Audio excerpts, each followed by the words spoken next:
256 gig 11-inch iPad Pro 2020. Let's unwrap it.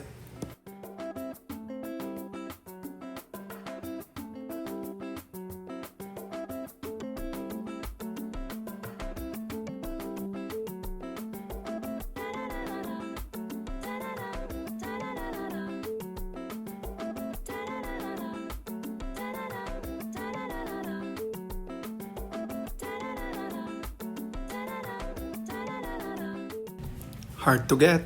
Let's walk to the sea. Take my hand and kiss me. This is where I want to be. Here with you so close. Finally. Aside from the iPad, there's the power brick.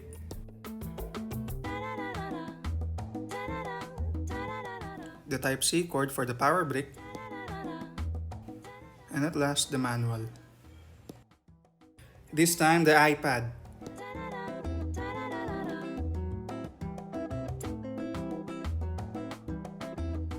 That looks nice.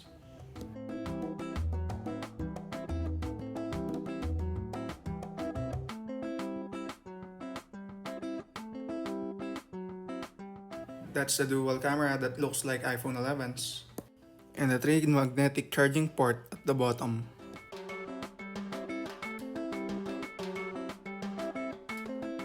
That's pretty. Ang ganda. Let's walk to the sea. Take my hand and kiss me. This is where I want to be. Here with you so close. Oh, that's fast. That's 120 Hz refresh rate, by the way. And here are some of the gestures. If I drag this app from an app drawer towards the side of an app, and there, 2 apps running at the same time. Shifting sizes towards right, left, smooth. And if I drag this drag bar down, then boom, floating window. Third open window, just drag another app from app drawer.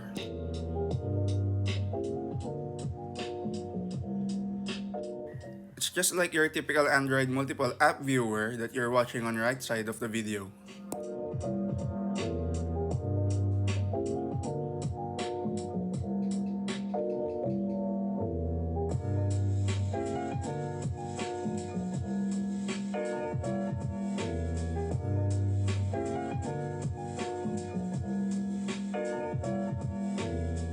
How about single upward stroke? There's the recent apps. 4-finger inward stroke. Yes, it works.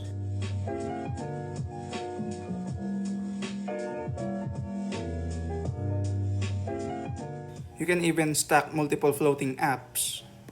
There's even a sliding bar on the floating app just in case you want to switch apps between all stacked floating apps. And by sliding that same bar up, all these floating apps are now visible at the same time.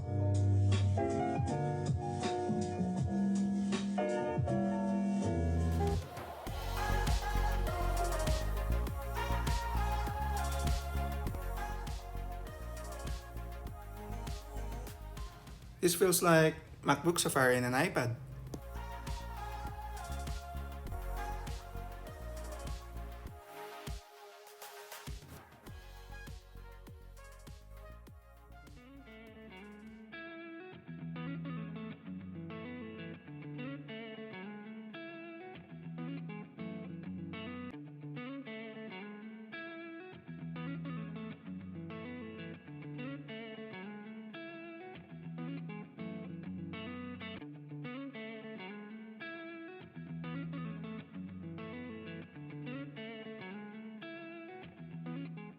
YouTube Safari even feels like desktop YouTube.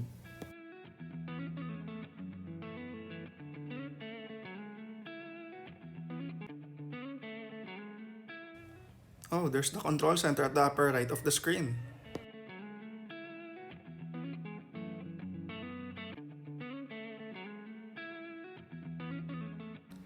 How about I customize that control center in the settings app?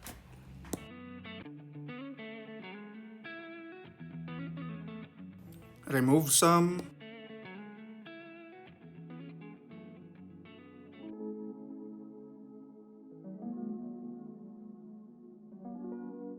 I'll change this.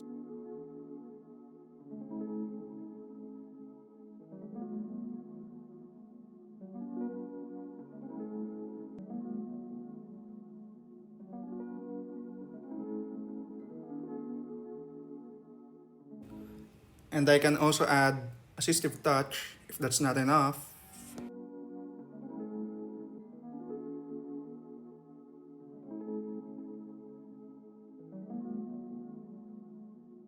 The main drag bar on the bottom is also for quick switching between apps. Hey Siri, I need maps. You can call Siri by saying Hey Siri in front of the iPad. Or you can just press and hold the power button of your iPad till Siri pops out. In the Files app, you can now view the order of your folders and files according to date, size, alphabetical, kind of data, and tag. Oh, there's column view in Files app.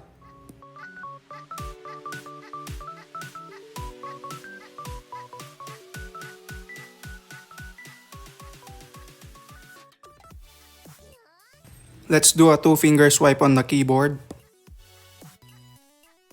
Then there's your one-handed keyboard. You can even change its position by just dragging it anywhere you want. Yeah, there's that screenshot feature from your stylus. You can also scribble down on your screenshot before you save it.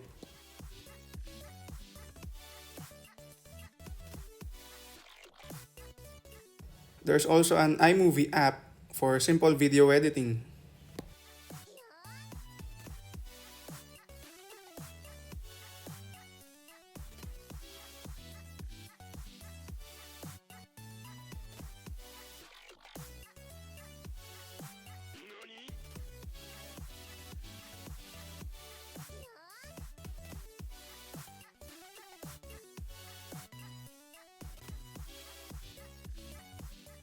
iMovie is too simple. You can purchase and download LumaFusion for a one-time payment only. Time to test that A12C chipset for game performance. Max out all the settings.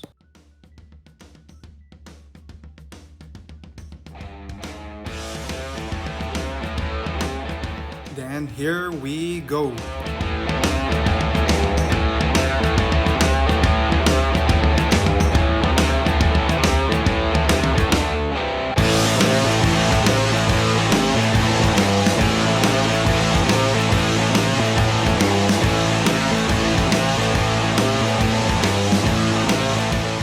Didn't notice any lags, no frame drops.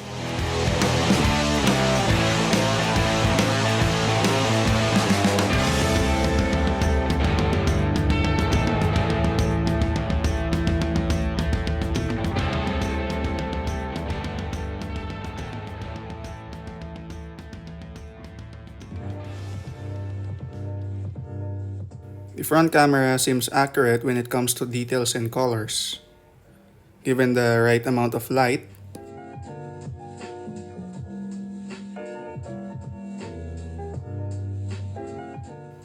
both rear cameras does a good job with color accuracy, but the wide rear camera suffers from poor edge detection, which often results with poor background exposure.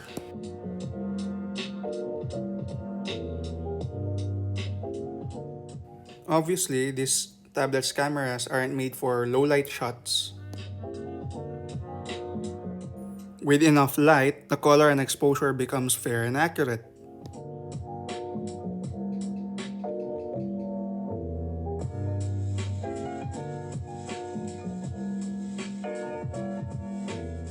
Colors and exposure of 4K is quite good, but obviously, the image stabilization is not its strong suit.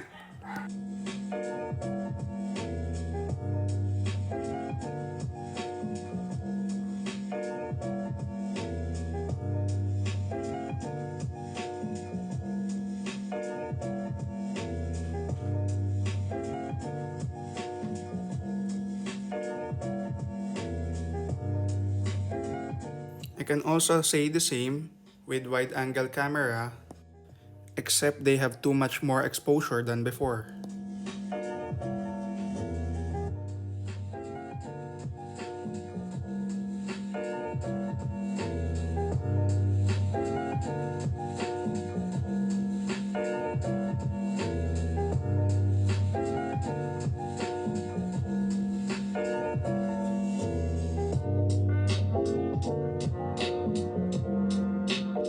So this is how the iPad's third camera works. So it scans the space between the camera and the objects in front of it. It also helps measuring 3D objects in front of it. I'm using the Measure app, by the way.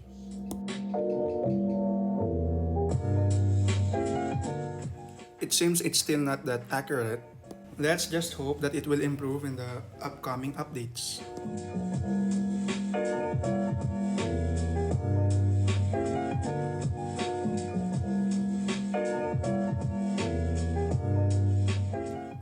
Wow, these things usually move a bit with other devices, especially when that camera or device is moving around or unstable. Looks like the lidar helps in fixing your 3D objects in front of your device, helping them become more realistic.